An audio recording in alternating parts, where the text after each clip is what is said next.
In today's video, I'm reviewing a 2013 Audi Q7. The Audi Q7 was introduced to market for the 2007 model year, and the first generation of the Q7 ran through 2015 before being replaced with an all-new second generation model for the 2016 year. The Q7 is a sibling to the Volkswagen Touareg and the Porsche Cayenne, all three models part of the Volkswagen, Audi, Porsche family. And each of the vehicles is kind of focused toward a slightly different demographic. You've got the Cayenne, which is kind of the on-road king. It's the most performance-oriented. You've got the Touareg, which has some really cool off-road features, specifically in the first generation model. And then you've got the Q7, which is kind of the most practical, family-oriented version of the three models. And it's got a longer wheelbase with seating for up to 7. The Audi Q7 is a really great-looking vehicle. Very sporty and highly upscale. Number of design cues that help it to really stand out within the segment. One of the design cues that I'm a fan of is the use of the LED daytime running lights, which are pretty much standard within the luxury segment and very common in other vehicle classes. But it was an idea that was really kind of pioneered by Audi on the mainstream market. And with the Q7, you get a lot of LEDs. Around the headlight fixture, you'll see LEDs wrapping that perimeter across the top, down the side, and along the bottom. And then down lower on the bumper, we've got this LED fog light strip. You go a little lower, and you'll see a halogen fixture there as well, which is actually more functional for lighting the road. LEDs have come a long way in terms of the design advancement, but when they were first introduced, they were really just for aesthetics. Not all that practical. And so that's why you see those dual fixtures on the Q7. You also notice on this front bumper, got some parking sensors and a camera for seeing objects that might be in the way. Number of design cues throughout the vehicle that really hold true throughout the Audi lineup. The large trapezoidal front grille, standard across the Audi lineup. The overall headlight design is very reminiscent of other vehicles in their lineup. And you'll see as you walk around to the rear that the tail lights have a trademark Audi look to them. So this vehicle definitely stands out as an Audi. Very similar overall look to their other models. And you'll find that on the interior as well. The dual exhaust, the very sporty rear spoiler.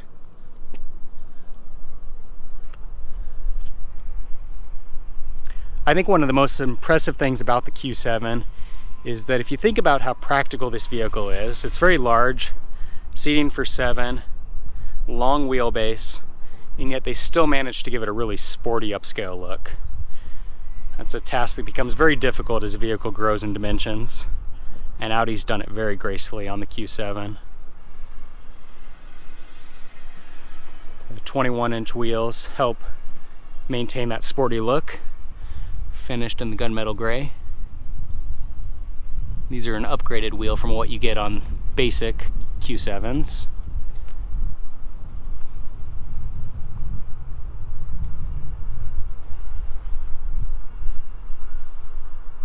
You'll see integrated side rails up top. Surprisingly, no sunroof. Very unusual for a luxury vehicle, but not everybody loves a sunroof, so perhaps that's why. But overall, a really great looking SUV. This was Audi's first SUV introduced to market, followed by the Q5. Which is slightly smaller.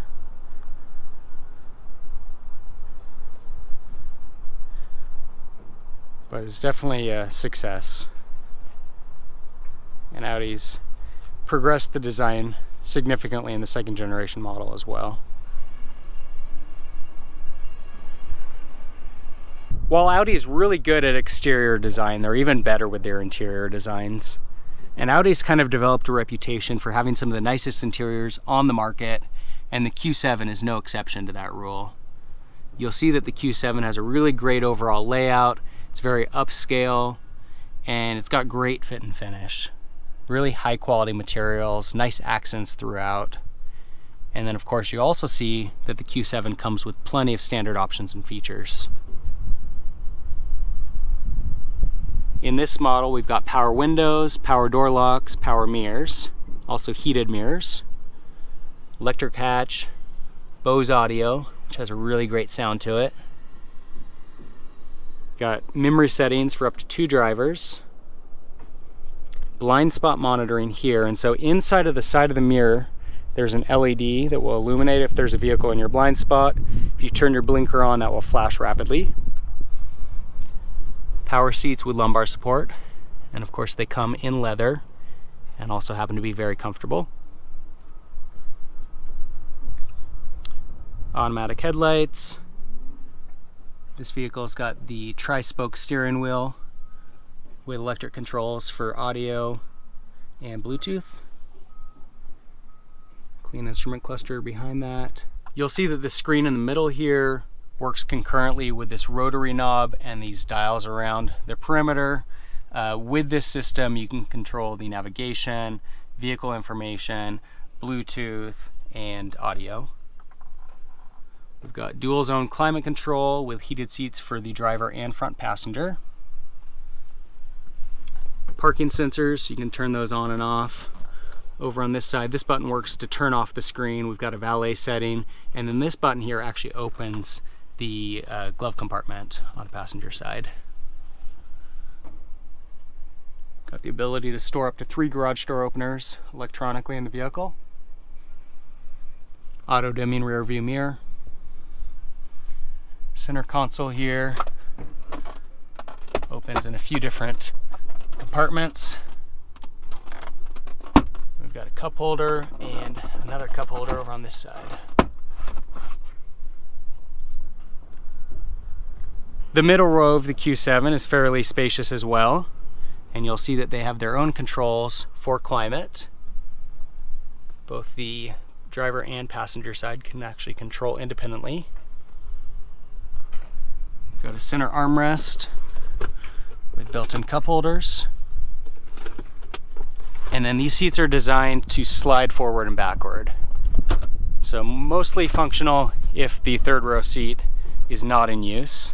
If it is in use, you'll probably want to slide these forward to maximize legroom for that third row.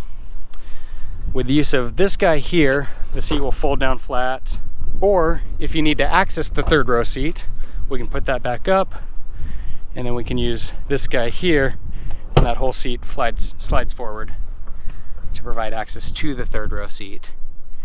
You will see the third row is a pretty tight fit. So it's not going to be ideal for regular use, especially because the cargo capacity is limited significantly when those seats are up. With those third row seats, you'll see that the rear cargo space is pretty limited, although not as bad as what you get in some other vehicles with third row seats. And then of course these do fold down very easily. So you can fold down the headrest, and then the seat will fold down flat. There are 2 buttons in the rear that are for raising and lowering the suspension on the vehicle. So it's got air suspension. Pushing this button will drop the vehicle down. This one will raise it back up. I'm not quite sure what those are for, but I'm guessing that if you've got a heavy or large load that you're trying to put into the vehicle, dropping the rear down will make it a little bit more accessible to get those objects in. So in addition to doing a really good job of not looking like a 3-row SUV with seating for up to 7, the Q7 also does a really good job of not driving like one. It's very fun to drive. It's got a really great suspension that offers a great balance of sporty driving characteristics, but also being very smooth.